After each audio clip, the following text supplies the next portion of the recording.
Het belangrijkste is dat hij prettig aantrekt. Nou, dat doet hij. Het is eigenlijk met één klik en het vest zit vast. Het nieuwe vest gaat makkelijk aan, maar moet ik volle comfortabeler wezen als de Joodijske vesten. Het moet ervoor zorgen dat viskers het vest altijd aanhouden. Nou gaat er vaak uit dat ze op het schip echt onder het werk moeten. Ze hebben wel allemaal reddingvesten aan boord, maar dat is meer in het geval het schip dreigt om te gaan. Maar als je een reddingvest continu wil dragen, dan moet het een vest zijn wat lekker zit. Van de halve 100 viskers binnen er nou 400 die het nieuwe vest aanschaft hebben. Viskersboeren hopen dat ze dat uiteindelijk alle keer doen.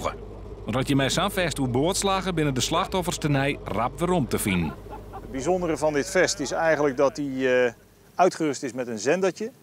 En dat zendertje zorgt ervoor dat je in een straal van 6 mijl rondom het moederschip, of rondom de plek waar je overboord bent gegaan, door het moederschip, maar ook door andere schepen getraceerd kan worden.